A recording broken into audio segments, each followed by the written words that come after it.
Hello everyone, and welcome to episode 61 of the What the Sheep podcast, where Alana and myself will be discussing and breaking down Critical Role Campaign 3, episode 2. We are already on episode 2, and we're already getting into the thick of things, really, especially with this episode, where we kicked it off with a pretty intense combat. This Lord Esteros really put up a solid fight, I would say. He was intense. He was just like steamrolling them. Yeah. What level do we think he is? Because he was taking some pretty hefty hits, and I mean Matt probably made him a bit beefier since it was going to be a like a 1v6, 1v8 type of situation. Yeah. I'm not sure. But yeah, he didn't necessarily have. Oh no, he did. He had 3 attacks, so he has multi-attack at the very least. Mm-hmm. So if he was basing it off like, a PC fighter, he's at least level, 11 maybe, I think, with 3 attacks. Oh wow. So up that level, but just doing a regular NPC stat block, you're probably pushing up around to like CR, like 8 or 10. Yeah. So that's pretty intense. I guess obviously the plan was he wasn't going to kill them at the very least. No, I wasn't terribly worried. But just to see what they did, but even then in that fight, we got them holding their own as a party of 8 level 3s. Though is still a lot. But yeah, they're doing some pretty big damage. I think like at one point Ashton did like 27 damage on one that hit. Was ridiculous. So they're kind of holding their own against this steamroller. I've got a lot to say about Ashton. Ashton's got a lot of interesting stuff going on there. I wrote down like everything that happened in this episode that I was like, huh? How? What is that? So there was I got a lot of question marks after my notes. Oh yeah. So one of my first notes here was 3D Ashton, where like 2 other like versions of him appeared, like a red and a blue one kinda came into the picture. I don't know what all that was about. I think it's some kind of like magnetism thing. Maybe like magnetism, magnets, red and blue, like how do magnets work? Possibly, yeah. And we've got this kind of temporal, that temporal morass. Yeah. Which is like there's a slowing down. Yeah. So we could probably safely assume some kind of Dunamancy barbarian. It really has to be. It has to be. But we also, I don't think. We haven't seen all of the things that it can do, because Taliesin was saying that he has 4 different kinds of rages? Yeah. Or? See Travis's reaction to that was just like, what? Like, it was like, I'm gonna need some more detail on that. That's really exciting. I'm really keen for... Because I guess we've only seen one kind, unless like the Graviturgy thing and the Temple of Morass was 2 different ones. Maybe, because the gravity one was sucking people in. I think Lord Esteros saved basically every round against his temporal. So we don't really know what that does. If I had to guess, temporal morass, like a morass is like a bog. Yeah. Like, I don't know if that's what you guys call them, but it's like a bog. And so temporal, I imagine it's like a slowing thing. Like if you get within range, it casts slow, or like, halves your movement if you're within this. That's kind of almost a bit like spiritual guardians, but maybe something like that. I don't know. It's super exciting. I'm hoping this is actual subclass that's coming out in Tal'Dorei Reborn. That would be cool. That'd be really something cool. That can actually be played. This definitely seems like a very powerful subclass as well. But maybe it's like a front-loaded subclass where you get a lot of cool stuff early on, and then later on it's just like minor extra stuff that builds on top of this. Really crazy stuff. But he also has Pass Without a Trace, apparently. So he's like a spellcaster. Oh no, so that's Earth Genasi. Oh, that's an Earth Genasi thing. Really? Yeah. So Earth they get meld with stone or melt into stone or something. Each of the Genasis get like a elemental spell. So I think air Genasis have levitate. Water Genasis have something, chat. I don't know. Yeah. Yeah, I just remember like Dorian had like levitate as well. So yeah, so they get like a elemental. But yeah, pass without trace is still really handy to have just because like that's have a casual +10 to your stealth. Yeah, that you just I think they can only use it once a day is the only thing. Yeah, that's fine. Still, Earthwalk. Is it Earthwalk? Yeah, Earthwalk. Sure. Oh, well, sounds good. Yeah, that works. But yeah, they were putting out some pretty serious damage because I think Imogen also had some really good like witch bolts again, doing that level 2, level 2 blast. Did she? No, she did twin spelled last time. She did something else. Did she do another sorcery point this time when doing witch bolt? I don't think so. I think she just cast it at a higher level, and she was avenging. Oh, that's right, level 2. She was avenging her goth girlfriend Laudna after she got natural 20 slammed into a bookshelf. Oh my god, the descriptions, I've missed it so much, but the descriptions Matt gives when he's describing like how attacks land, just like, you know, getting knocked up the head or like your head smashes against the wall. I love that. I love the descriptive nature of the fights. And then you've got Liam playing the Battle Master and just being so creative with the flavor. It's really fun to watch. I've missed this so much. I know, and it was a pretty low stakes combat because we knew they weren't going to be killed, so we could really like enjoy exactly what was happening as it was happening. But I think we can now confirm Laudna as a Hollowborn, since she had the unsettling presence feature. Yeah. Which is Hollow one. Hollowborn. Hollowborn sounds cool though. I know that does sound cool. It makes me think of Babyborn.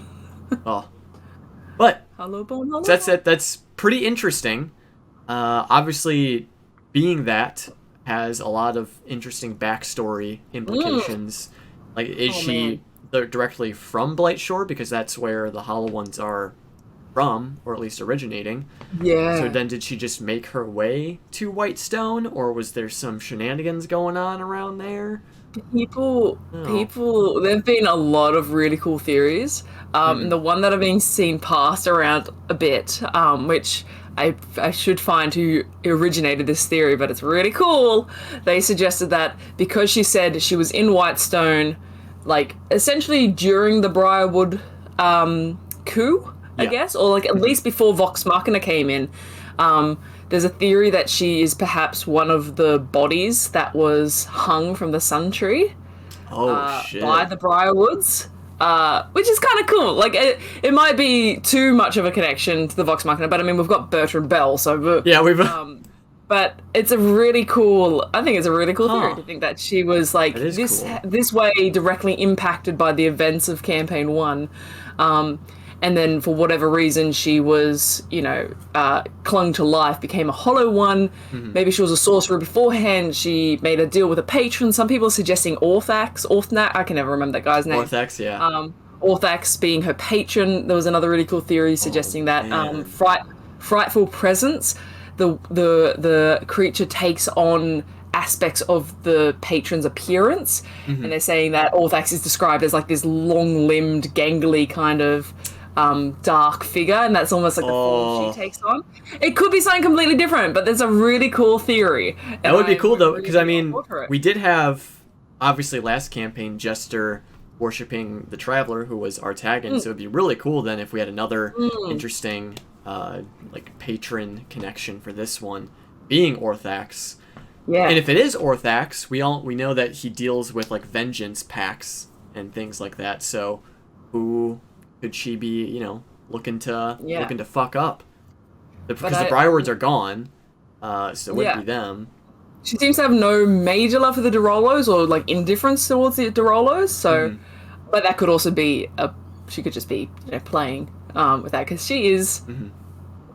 She obfuscates. She's hard to read. Yeah, sometimes very, very hard to read. But I love it because she's this undead creature essentially that seems to love life and seems to like people and is super friendly, and the way she's playing her is just so spooky and glorious. I love it. I like how I was seeing a lot of comments saying that Marisha made Laudna just to scare Travis while they play. 100%. Sole purpose. That one point where, what is she saying? When she was doing Pate de Rolo, when she's like doing that, and Travis is like, what happened when she was making this character? like, what is this? It's so good though. It's so good. I love Laudna. I think she's just going ham. It's so good. Yeah, she's slowly becoming, like my top favorite. For this one, just because she just has so much of a personality. Because you would think, like, the stereotypical, like, undead-esque character, very gloomy, very keeps to himself, edgy, dark and all that. But yeah, very contrasting the way she looks. Very jovial, more or less. Very friendly, very sociable. So she has that strong kind of kooky aunt vibe. Yeah. To the point where, like, she probably is older than she seems, although we still don't know her race. Technically, we know she is a Hollow One, but we don't know her race. We could maybe assume half-elf or elf, just based on her appearance. But then again, we don't know if they've done lineage for this. We discussed that earlier. Like, they could be doing this. We don't have, a dedicated word yet on what race she is. And I guess we can kind of guess, like, ballpark how old she is. So she's likely, like, 50 plus years old, because she said she was in her youth when the coup happened. True. Now, what does that mean? What does that mean, like, for her? 150 years to be your youth as an elf. So we don't fully know yet. Based on just context clues, we can say around 50 plus, but again, we have no idea what her actual race is. So I don't know. But no, it's cool. She's so fun. I love how she's playing off of Dorian, who is, like, very friendly and, very kind of accommodating. But, like, what the fuck is this person that I'm dealing with at all times? It's great. I'm loving that dynamic. And I don't want Robbie to go. I know. I hope he stays for a while, because I don't know. I'm kind of hoping it's like they were maybe saying guest star to test the reactions. Although they would never. They've often said, like, they'll do it how they want to do it regardless. But it could have been like a bit of, gauge reactions of how people felt about 8 players, perhaps, and just keep him on. He might be busy, I don't know, but I'd love to see him stay on, because he just fits so perfectly. He's a great role player. It's an amazing character. I was telling my brother again that this is technically his first D&D character. Because he was his first time playing, and he was blown away. Like, this guy knows what he's doing. Oh yeah. You can tell that he's, like, learned his character. I think he, like, at one point records Song of Rest word for word without reading it. And it's just like, damn, this guy read his character sheet, and that's amazing. He studied. I love it. It's just so cool. I want Robbie to stay. I think he's great. But I would also like seeing maybe some of the other EXU cast coming back, like seeing Amy maybe make an appearance, or even Fira Rai as Angela. Oh wow, that'd be cool. Wow, I'd love to see Fira Rai interact with, like, fresh cut grass, or like Ashton. Like, I can see Ashton being a big fan of Fira Rai. We'll just get them all in together, and because we've got 3 Genasi, we need one more, and we can summon Captain Planet. Yeah, we oh no, because Farrowyn is also an air Genasi. What are we missing? We need a water Genasi. We need the gentleman. The gentleman can join in. Tis it Ash. That's where they must go. Oh my god. No, but I mean, they as we said before, they handled themselves really well in this combat. I thought it was hilarious that Bertrand was just, like, sitting back, watching it all. Watching unfold, but then tried getting involved, but then Nat won and threw the glass behind Fern. I love that's the thing too. We've talked about how we don't suspect Bertrand's going to stick around for a while. I really like him. He's really good. I know. He's the constant kind of joking of him having to pay for everything and being a bit stingy, or I don't think it's necessarily him being stingy. I think it's he has less money than he's letting on. Yeah. So every time they're getting him to pay for things, it's like, yep, sure. Like, even him trying to haggle for the cloak at the end of the episode. It's just like, oh, this guy. He's great. I want to keep Grandpa. He's on his last leg as far as funds go.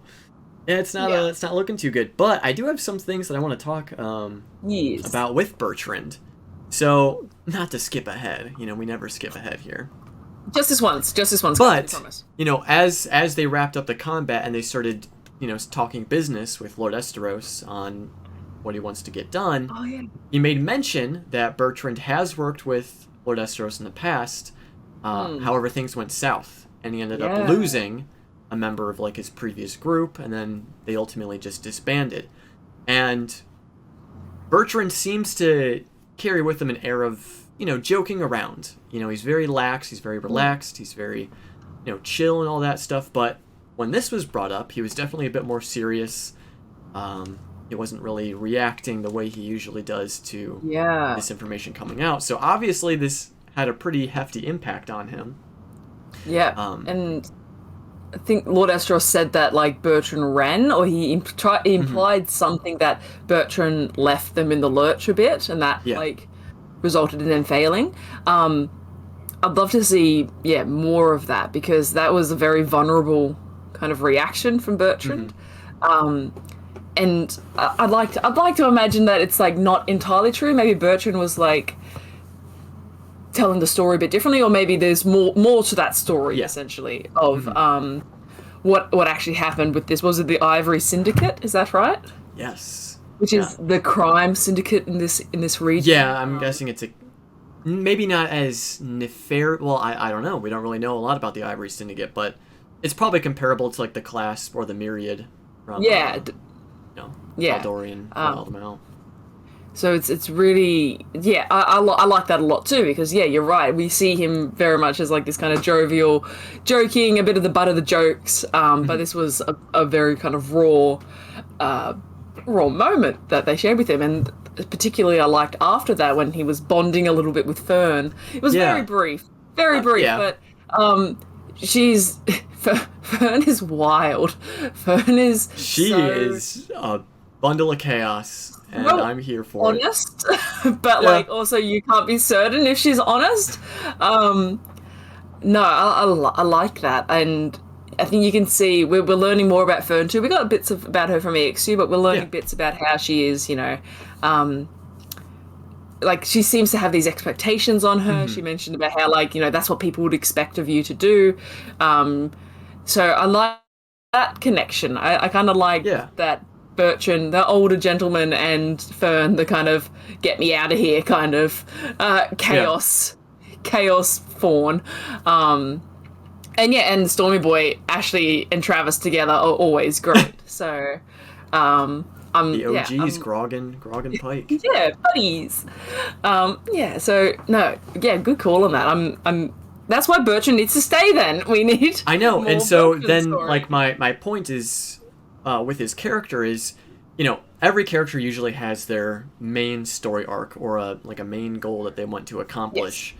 And it seems that Bertrand is maybe desperately trying to live vicariously through these groups that he puts together as a way to, validate whatever underlying issues he may have, to prove himself to maybe himself and maybe everyone else around him. But because he had this falling out with this previous group, or one of them died and then they disbanded and he tried running, this could be, he may have now set himself on a path of redemption, maybe, or maybe to atone for the things that happened in the past. And what's interesting is that sometimes you can use meta knowledge to have a harder impact on things that your character says, because Bertrand did say when they were at the tavern, when they were discussing what to do with Lord Esteros, Bertrand said, I have a good feeling about you all. I feel like this is really something amazing that we have here. And obviously, out of character, we know that this is going to be a long form campaign and these characters are going to be together. So in a way, you can use that meta knowledge to have those impactful lines with Bertrand saying, "This is a good thing we have here. I really see a lot of potential in this."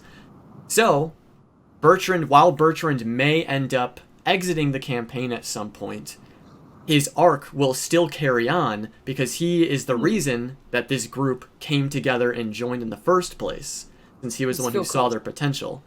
So at the end of the campaign, if they save the world or, you know, whatever happens, Bertrand can look back and be like, while it was them who were able to save the world and stuff, he was the one who brought them together. So that could be like his like redemption arc where he was able to create this group that went on to like save the world or something.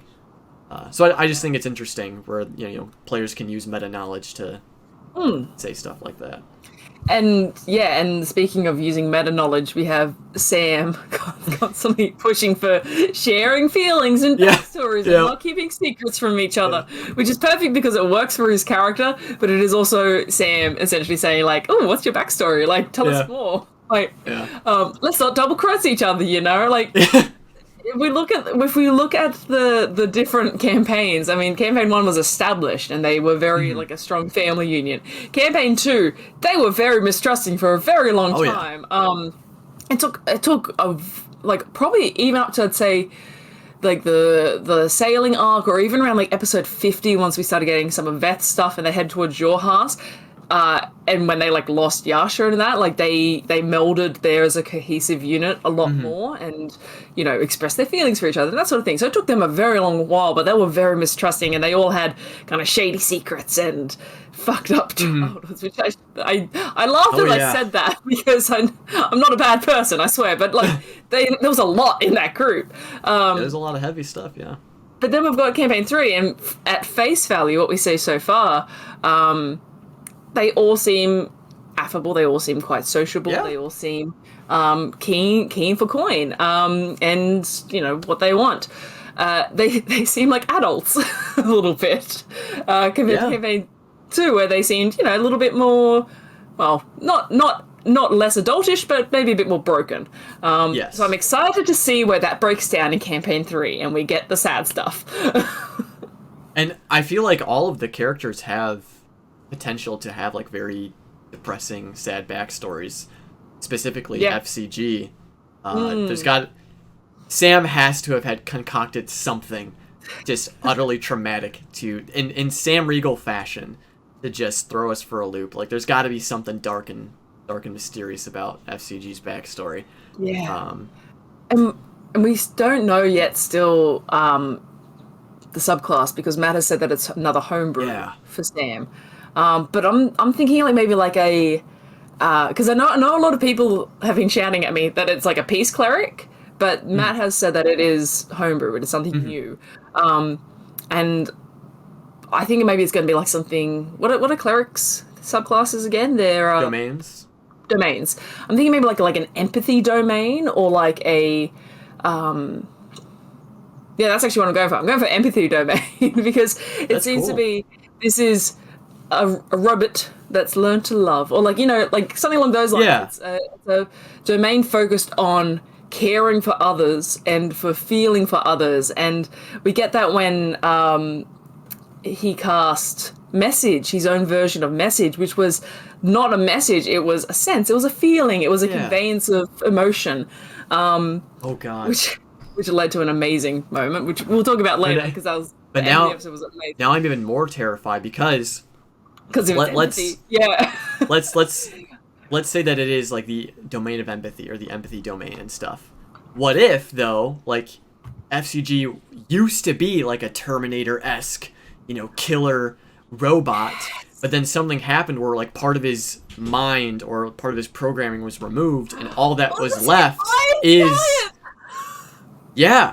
all that's left now is the empathetic part of his programming, and so that's all he has. But then once he's whole again, he turns back into the killer robot.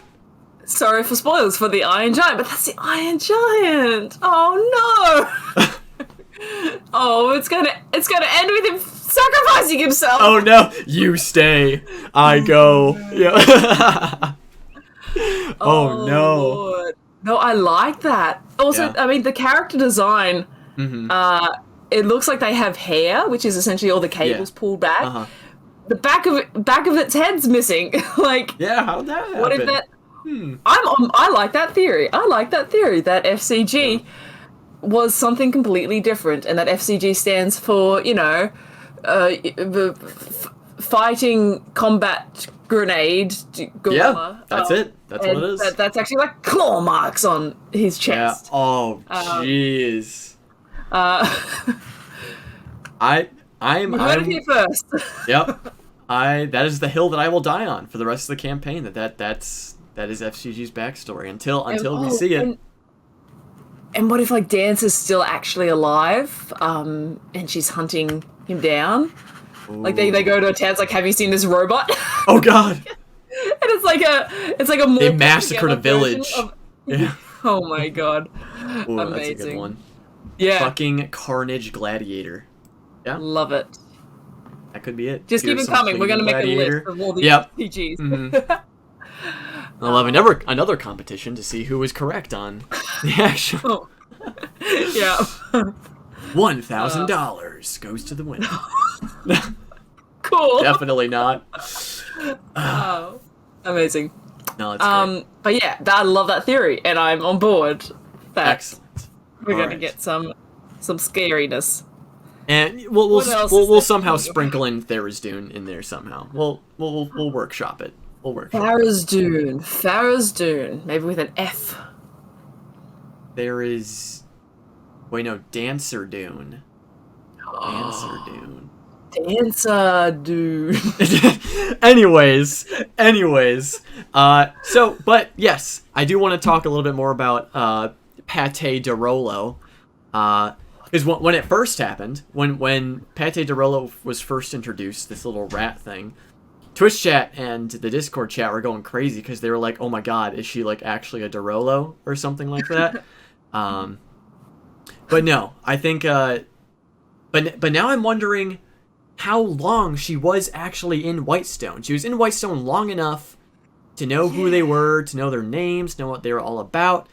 So if she's unrelated to the de Rollos, I think she probably didn't particularly care for them, or just kind of saw them as like, uptight, snooty, rich people, and she used this rat as she used this rat as just a way to, poke fun at the de Rollos, or there could be something totally different. But we do know that she created this rat because she was going crazy, and the only thing she had was a voice inside her head.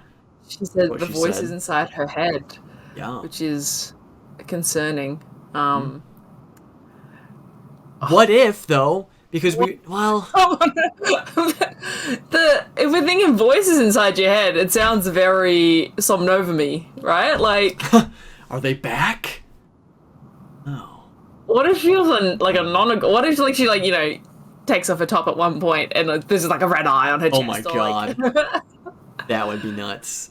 Probably not. I don't think they would tie it that closely. But then like my other thought was, but now I'm not really believing it anymore. What if she has ties to Lolth? Maybe? With like this creepy, like inky blackness, but that's like the only like real connection. Yeah. So I'm not really too into it. Just like that kind of undead-esque. Yeah. Warlock kind of feature. I do see like she does have like obviously she's got the puppeteering of Pate, but in her design she's got like a spool of thread and scissors, which is very that kind of imagery to me. This is going to sound off. That imagery to me is kind of very like fate sort of things. The threads of fate and the what are they called? The three old ladies that cut strings and stuff. The fates. Fuck. The fates. Yeah, the fates. Which, if we're thinking fate and undead, technically, you got like the Raven Queen, but she's not really on board with undead. So, is there any other kind of like fate entwined deity or lesser deity, or I'm trying to think like it could be like a hag. Hag is cool too. Or I'm now thinking it's more of just like like symbolism, like these things that she has the nature of like speaking as like a marionette. Are those the marionette's the puppet? Puppet. Yeah. like puppeteering like the rat and with like the threads and the scissors and stuff. Maybe it's just symbolic to like her relationship with her patron. Her patron is more or less puppeteering Laudnan. But then that kind of feels like Lothan a bit, because, you know, like the strings and the fates and all that. Very true. There's just it's just so interesting. Like, I feel like we have so much more to think about with these characters and like their early backstories and stuff. Because I mean, I guess in campaign 2 we had Ford and the dreams that he was having and stuff, but like I feel like we already have some really like deep stuff to dive into with some of these characters. So yeah, I'm excited. I am deeply excited. And like we've got to figure out then how much like Imogen knows about Laudna. Like we don't know much about Imogen. Like she said she's human. She said she's human. Yeah, they were very specific on that she was human. I think we could probably safely assume she's aberrant mind sorcerer, but with some flavor. Because we've got like the dissonant whispers, we've got the telepathic kind of the links, which we think is maybe from her feet as well, but there is something else going on with her. She's also able to succumb to like constant voices in her head, which makes sense that they would have bonded maybe over that. So I'm interested to know how much they know about each other, or maybe they just know nothing about each other and that's why they're trying to figure it out together to get in and learn this sort of stuff. Yeah, for sure. So yeah, I'm keen for more of that, and presumably if they, you know, like Lord Esteros becomes their patron, which we were talking about that last week, maybe Bertrand Bell being their patron, but it seems more likely that Lord Esteros is going to be their, you know, quest giver patron, to like, you know, solve crime in the city and stuff. If they do get into this college and they do start reading things, it might be like, oh, you need to go to Ankarel, or you need to go to Port Damali, like to the Cobalt Soul or something like that. We might see this quest lead them to other places. Ooh, it would be interesting if there's like a Cobalt Soul reserve somewhere in Marquette. I think there is. That'd be pretty, pretty interesting, because then, I mean, maybe we could get like a Beauregard drop where she's like the curator or something. That'd be pretty cool. Or Dyren. We see like Dyren pop up somewhere. Oh. Yeah, that'd actually be really cool. Or what if TJ joined the Cobalt Soul and we see him? It's only been 10 years, hasn't it? Oh, is it only 10 years? Oh, I thought it was like... I think it's only 10 years since the end of... Well, maybe he's still in training. Yeah. There we go. I'm just checking quickly the guide to see if it says there's any in... Oh, any Cobalt Soul... Yeah. Places. 7 to 8 years? Oh, okay. For some reason I was thinking it was way longer. But now I'm thinking it could be a super young expositor. Yeah. You know what? He showed so much promise that he took over. He just soared through the ranks. And, it just says that. Oh no, it doesn't say. It could be. You never know. It's been time. There could be a Cobalt Soul in Ankarel. Yeah. Or elsewhere. Yeah. But it would be cool if, you know, they were able to stop by one. I'm excited to maybe see Jamansa Ord again whenever they make their way to Ankarel. That'd be really interesting. But anyways, so they ultimately decided on aiding Lord Esteros, and some interesting stuff going on with his warehouse. It seems that there are some thieves, most likely affiliated with the Ivory Syndicate, that have been stealing textiles and stuff from the warehouse. I just loved the dwarf Danis being like, "This is not a shop, please." Yeah. We don't sell that. I don't know how people found it. But okay, my thing was, didn't Lord Esteros say that it was okay to tell his like employees that they were there on his behalf? I think it was the opposite. I think he said don't. Okay. I thought I misheard it, so it could possibly be that he did. But I also remember thinking, like, so they're not going to use his name, because I think there was a whole conversation about, you know, keeping it on the down low. I do remember that, but I thought he said that he was going to tell his workers that they were coming. Yeah, that's why I think I got confused, but then my brain defaulted to, no, that makes no sense. I'm going to make it make sense. So maybe I'd have to probably check the transcript, check the receipts. I mean, regardless, it still made for a hilarious scene with, you know, so good. Team Innie going in and scouting around. But I do have some theories on some of the stuff that they found. So we know FCG and Orem found this broomstone, this very powerful component used for flying ships and cities and stuff. But it was very small amounts mixed in with the various things. So there's a couple things here. One, this could be like a smuggling operation, and Lord Esteros is dealing in broomstone.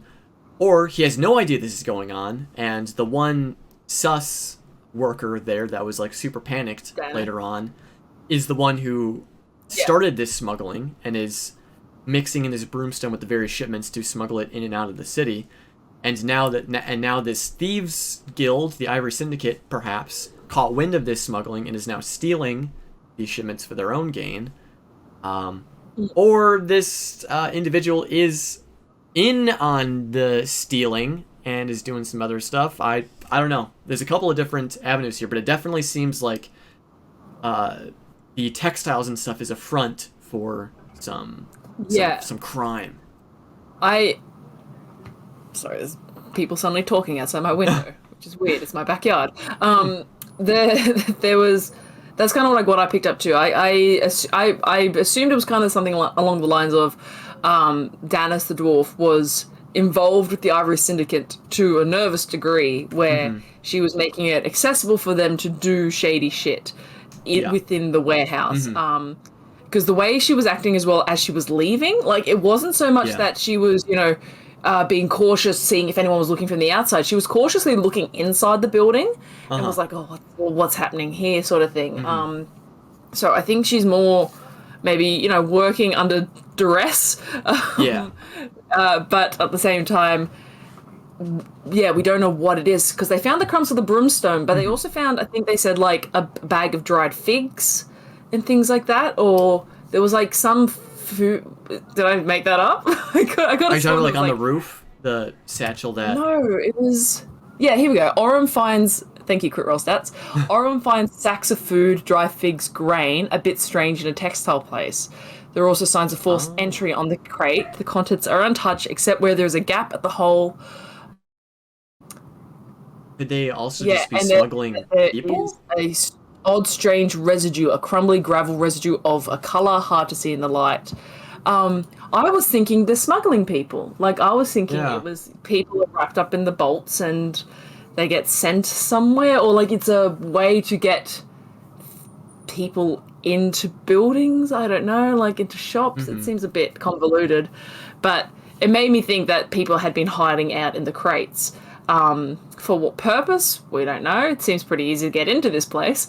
But maybe it's to get into other places. Who knows? I just do love that they sent the non-dark vision halfling into the dark warehouse to be by themselves. But I mean, Orem also seems to be the most capable of, sneaking in, given his size and dexterous nature. 100%. It could be multiple things, because it could be like human smuggling. There could be, there could be just two different things happening here that are completely unrelated, with human smuggling as well as like the broomstone stuff going on. Like they could be just totally unrelated, and it's a coincidence. Broomstone is the really weird aspect of it, because you'd have to think it's unlikely to be useful in that quantity. I guess maybe, like, I would assume. And I'm always right. So, I feel like that quantity would be like a negligible amount. So, trying to figure out what its purpose of being there is. Like, are these from mining operations? Are they... Who knows? No one. No one knows. But you know what we do know? What do we know? Is that the Critical Role fandom are extremely talented with their artwork. And so, to honor that, we are bringing back our fan art segment of the What the Sheep podcast, starting with Alana's pick for this week. Let us take a look at what Alana chose. I love fan art. Fan art of the week. We have this. Use that. We have this absolutely adorable fan art of FCG by Taffy Illust, I think. Yeah. On Twitter. See, look at that and tell me that is not a murderous. I know. I was just thinking that, like, robot. Now with our theory that is what we think about FCG, it's 10 times better. 10 times better now that is the. Like those are the eyes of a killer, right there. That is. Oh, but it's so wholesome. Like it's so cute. Sweet. I do love the colors of this piece. They're very complimentary. Obviously, looking at the yellow flower, maybe seeing themselves in the yellow flower as they too are gold. But yeah, now looking at those like claw marks across their chest. Yeah, 100%. Oh man, it's not looking good. When Sam was describing, like, the different robots and everything, like. Oh, no, sorry, not that. But when the first character art came up, I did not see that as grass. Like, that doesn't look like grass to me. It looks like either a wing or it looks like claws or something. Yeah. I can see how it looks like grass now, but my first thought wasn't grass. It was Murderbot. So I'm excited to see the fuckery that's going to happen with this character. Yeah, it's, I'm scared, though, because I love fresh cut grass. I know! I love them so much. But like I was saying in the first episode, there's just so much potential for angst for this character. I got banned by my own chat when I was getting into it, but it's true. There's so much potential. They don't understand. They don't get it. We need it. The show doesn't survive without the angst. It doesn't. It really doesn't. Not for me, at least. But yeah. So at Taffy Illust on Twitter, very very wonderful art. My pick. I love. Like alternate reality, AU, is that alternate universe type art. So my pick was done by @Mackenzie Polkas on Twitter, and it's a modern take on the cast of characters. Oh, that's cool. That's really cool. We got all their different little outfits here. I really liked I can't remember the artist, but they also did. Well, there was a lot for the campaign 2 characters as well, like with modern outfits and stuff. But I just think it's super cool to see different artists' take on what their modern outfits might look like, and I felt like this is pretty good. Bertrand looks fucking amazing. Yeah, Holy crap. Yeah. He looks great. He kind of looks like a. What does he look like? I'm just noticing little bits about each of them. Goddamn, FCG's a lad. He's got like the bum bag and the bucket hat. Oh god, he'd be unbearable. It's so good. It's so good. That's amazing. Yeah. Bert looks like Travis. Yeah, he kind of does. Like maybe this will be Travis when he's older. Oh, or even more older. I can't remember the name of the actor. He looks like an actor. Oh, he does. Now it's escaping me.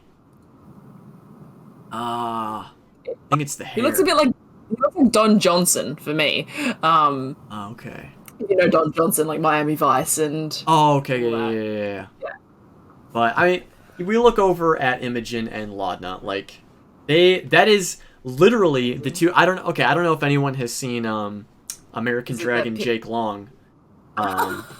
Yes. But there were two characters in that show that they were like fortune tellers in a way. One of them saw the good parts of the future, the other one saw the bad parts of the future.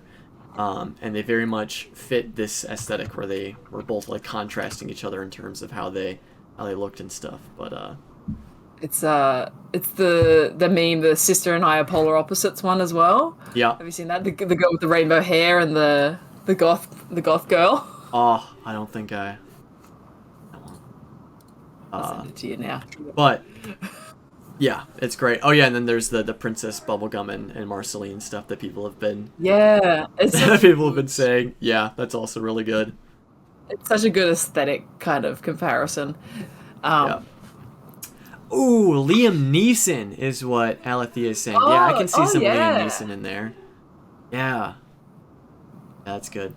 Very goth and awesome. Pastel GFs, yes. Obviously they are girlfriends.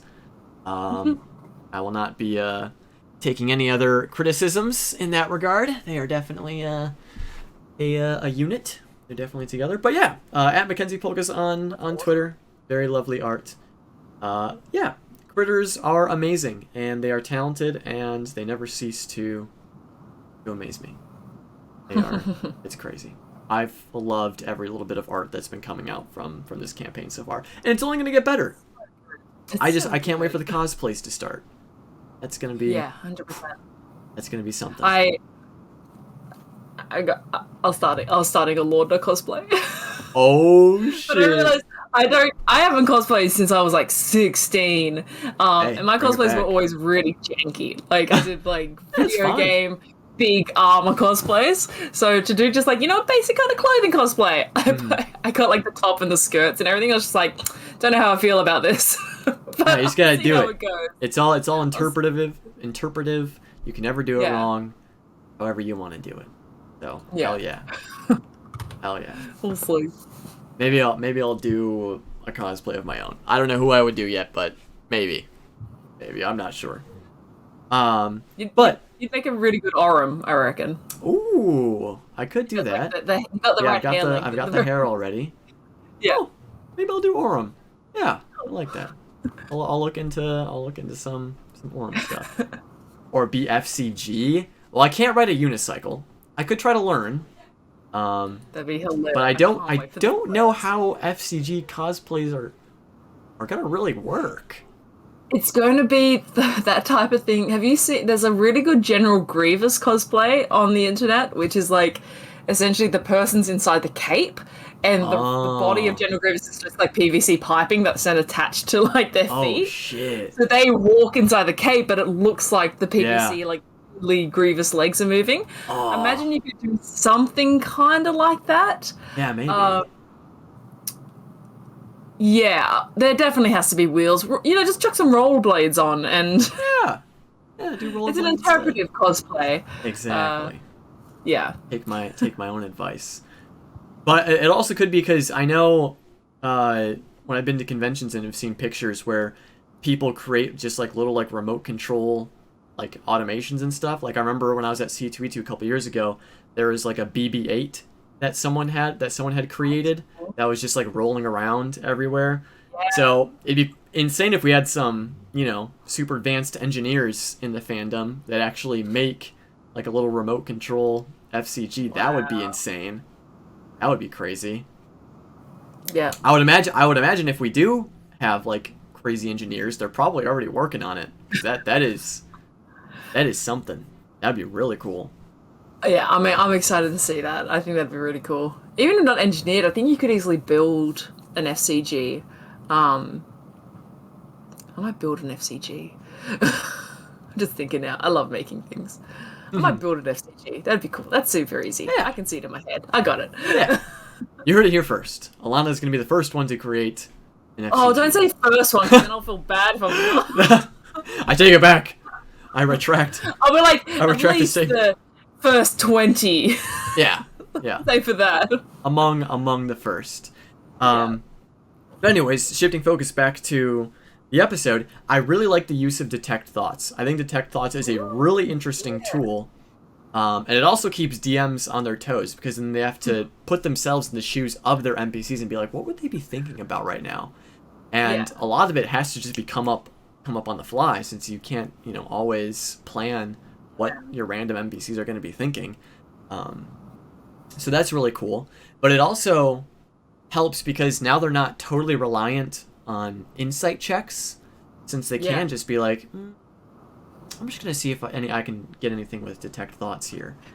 Yeah, but we do see that there's something going on again with Imogen where, like, if she's using her telepathy or her Detect Thoughts, there's dependent on the people around her as well. Mm-hmm. So it either, because she was counting how many people were around her, and I think that increases like the DC for it going wrong.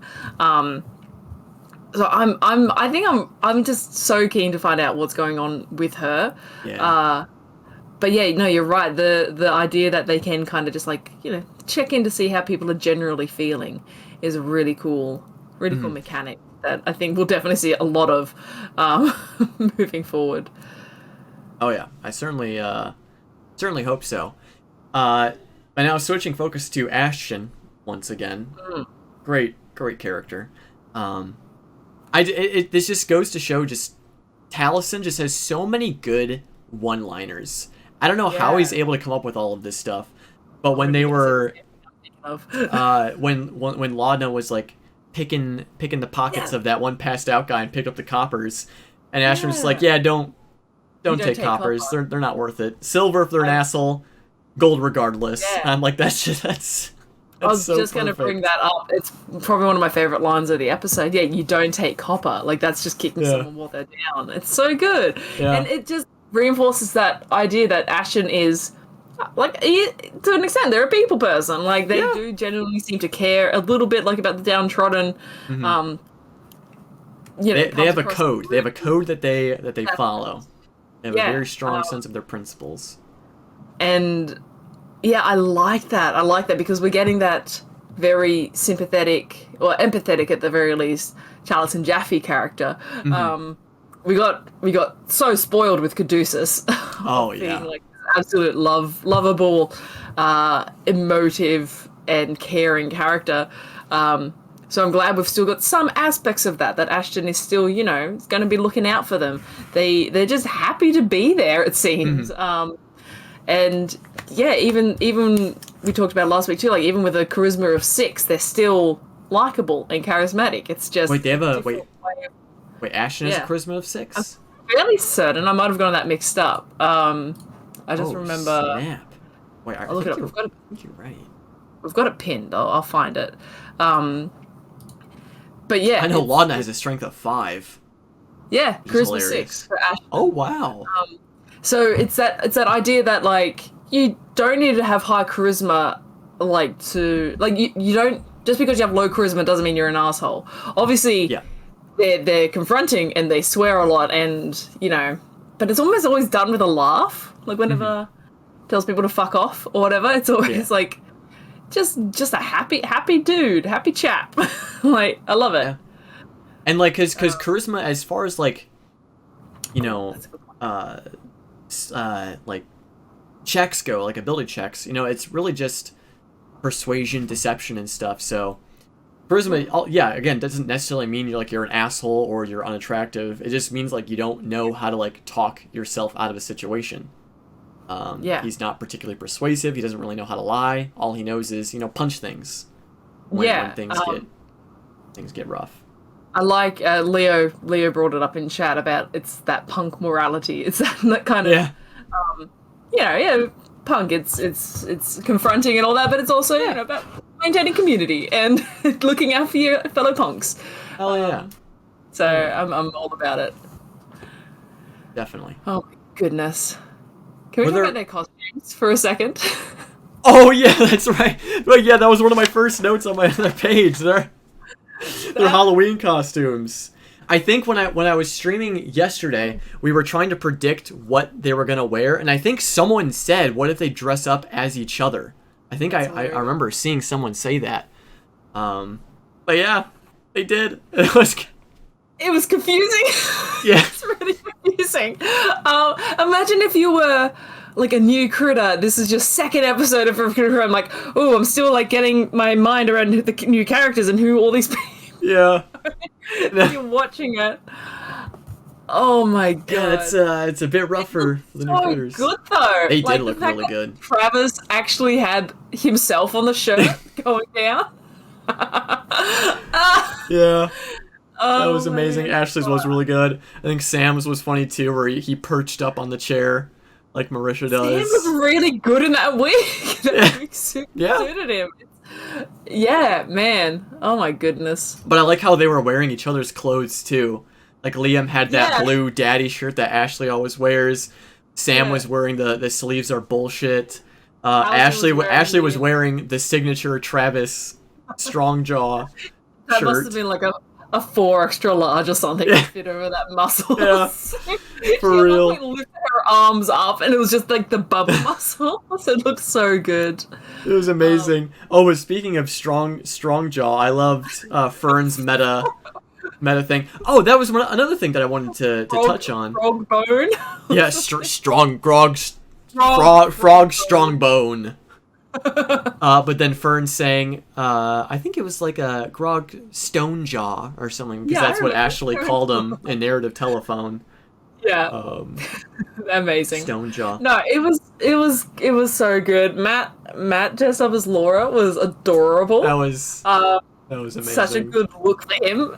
He should wear his hair up more often because it was so cute. I think I saw there was a comment on Twitter, I think. I'm paraphrasing horribly, but it was like, I'm so mad at Matt for dressing up like this as Laura because this is what my dream girl looks like, or something like that.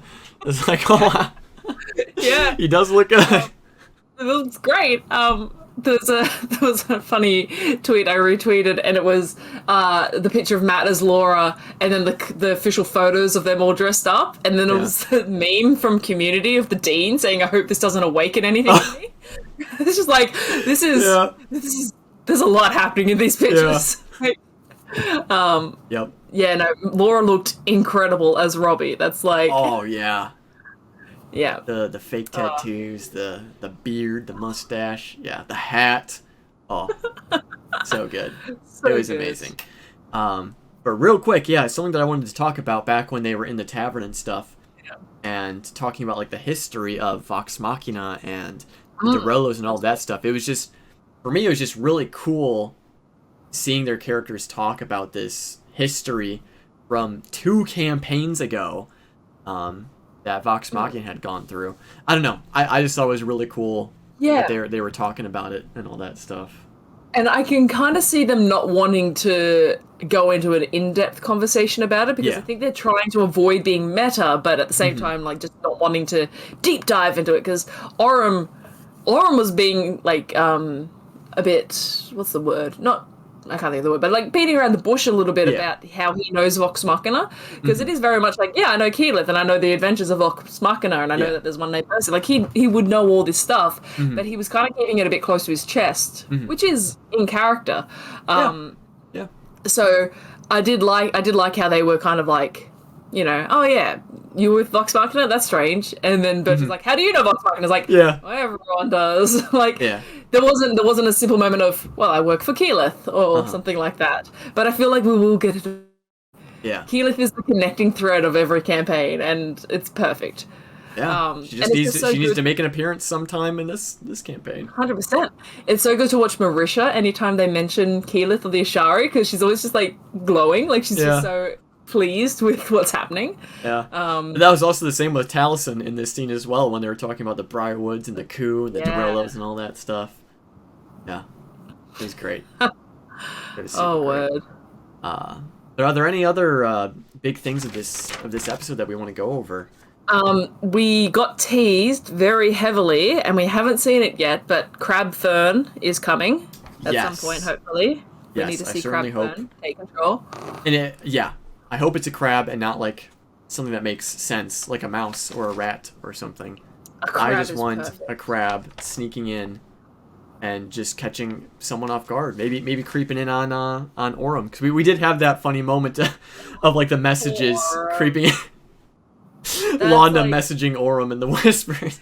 And the general sense of curiosity that you would have felt from SCG. Like, that's perfect. Just like, you can tell Sam's like, oh, it's almost as to ask a question. How's it going? What's going on? But Liam's reaction of, what the fuck? Yeah. Like, what is this?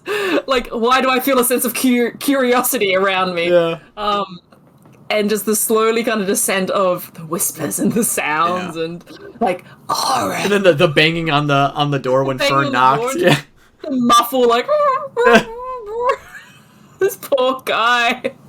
Oh no. Oh man, yeah, no, it's gorgeous. I love it so much. There's so much fun. I think there is this a bit of freeness to them seeming a little less covered in baggage, I guess, because they are being less shady and shifty with each other. They are being a little bit more open, friendly. So it's fun, it's relaxing, it's refreshing, which is why I think once we do get the baggage and we get the sadness, it's going to be even like equally as good. Don't get me wrong, totally I love agree. my trash wizard at the start of campaign 2, but at the same time, it's like nice for them to just be like Liam to be now like, hey, cool, let's go, like let's go, gang. Yeah, because yeah, no, it's a good point because with campaign 2, with how reserved and depressed and sad Caleb was, we knew there was some dark shit that happened in his past. Like, we knew there was some weird shit going on with Ford because of his connection with Uk'otoa and the sword and the dreams and stuff. So there was some very obviously dark stuff. And with this one, obviously there's some dark stuff with Laudna, but because everyone is... Oh, yes, an FCG. But because everyone is pretty casual and amiable and sociable with everyone, it's going to be kind of, difficult to really figure out, like what kind of dark stuff did some of these characters maybe go through. They feel like just people. Yeah, it could be nothing. There could be nothing. Campaign ends in 5 episodes time because they just get the job done and they shake hands and go their separate ways. They've got no loose ends in their backstories. They're all cut and dry. Nothing terrible going on. But I think one of my biggest hopes is if we do lose Robbie, if Robbie doesn't stay at the table, I want more from his backstory, from Dorian's backstory, because we've gotten so much kind of like whispered about his heritage and where he's from, and his family, and even a little bit in this episode when they were talking about how Lord Esteros has essentially like a zone of truth cane. And Matt was saying, oh, it's reminiscent of when you were a child and people would use this. Like, that's fucked up. Yeah, that's a little... Does Dorian come from a place where they're dropping zone of truth on children? That's a bit weird. So I want to know more about this. Like, we can assume probably like Air Genasi or human settlement, but I think when we're talking EXU, we'll suggesting he's from the elemental chaos, which would be cool as well, like from the plane of air. I just want to know more of that. Like, I want to get some kind of closure on that. That being said, I don't want him to leave, so I'm happy. I'll trade that. I'll trade not knowing for him to stay. Oh, yes. 100%. And we still don't know, if Bertrand is here to stay or if he's going to be making a departure. Again, it could be the anger that could be his character that they're looking for. We'll have to see, because I guess that would kind of make sense, because Orem, Fern, and Dorian are here looking for Oshad Breshio and or the anger. They could be the same person. We don't really know. Yeah. And when they find the anger, that could be Travis's permanent character. And then when they find him, Dorian could be like, all right, I gotta go do my other stuff now. I helped you guys find who you were looking for, so... Gotta go yoink that crown off Opal's head. Yeah. Gotta go check up on Opal. That could be how they're going to be playing it. That once they do find the anger, that's when Dorian leaves, that's when Travis gets his permanent character. We don't know. We really don't know. Yeah. Expectations are out the window. I don't know what to expect. But that's kind of just like a loose theory. They did warn us. They did say, keep expectations not low. That's not the right way to phrase it. No, don't have expectations. Yeah. Expect the worst. Yeah, really, just expect this to crash and burn, be awful. Yeah, that's what they meant. That's what they meant when they said that. Yeah, but I do. Because I feel like I'm settling in like, oh yeah, got some established characters. It's going to be regular campaign. I think there is going to be a lot of curveballs that we're not expecting. I am here for it. Totally. 100%. Yeah, let's go. It's exciting. It's exciting. Just some fun little stuff for campaign 3, which could be their last campaign. We have no idea. Yeah. Adam saying it was abandon expectations. I don't think so, Adam. I think it was set your expectations low. I think that's what they said. Yeah, it could very well be. Oh. Thank you, Adam. Oh dear. Well, regardless of what happens, I am very much excited. Definitely, for all of these characters and their stories. But before we wrap up this episode, we do briefly want to talk about the competition that we had running on our Twitter and Discord. Because of all of the curveballs that we have been receiving, it's made the competition a bit tricky to score. Because as you know, we are going to be scoring on how many predictions you got correct based on race, class, and maybe subclass. But because 3 characters are from EXU and we have Bertrand, and we don't necessarily know the exact race of Imogen and Laudna, we're kind of still trying to figure out how we want to handle that. So just hold tight, I guess. Yeah, so hold tight. We're working on it. While we figure out what we think the best course of action is going to be, we may end up just taking out, like, Orem, Fern, and Dorian. Well, I mean... Well, maybe not, because I guess... Some people did guess those. That's true. So maybe we'll keep those, but maybe we'll take, like, Laudna, because we don't know, like, exactly what race she is. The likely thing we'll do, we might see, like, maybe give it one more episode, see if we get anything more, because I do want to come out with some results, and I do want to share it. So... the thinking we do is we'll go one more episode, see if we get anything more kind of in stone, and then we're just going to do it based on what we know, so and what's been given to us. So it's always going to be just 1 point for what you guess, and so we're going to say, like, no, we know from what we've been told, Imogen's human, sorcerer, aberrant mind. There you go. If anyone guessed that, great, 3 points. And we're just going to do it that way. So, like, Imogen, warlock, sorcerer, their points. And we'll just skip race for Marisha, essentially. So it's going to be a little bit janky, but, you know, we want to get some results out. And the results too from the competition, it is you get 1 point for each correct guess. We're going to add them all up. The people with the most, so if we have ties, are going to go into a draw to win the gift card. Unless only one person gets the most, in which case, great, you win. No further rolling the dice. Thanks for being patient with us, but we're going to wait for at least one more episode, just because if we can get those last little bits of detail, and hopefully, you know, after this winds down, they can be like, hey, that was a weird thing you did, tell me more. Share your entire backstory. We could get a little bit more information from them. It's basically just hang tight, have faith that we'll do it to the best of our... We haven't forgotten. We haven't run off with the non-existent money that went into this. It's all for fun, but we do also want to make sure we're being fair and consistent and doing it, you know, as right as we possibly can. So appreciate everyone's patience, and we'll have more information when we have more information.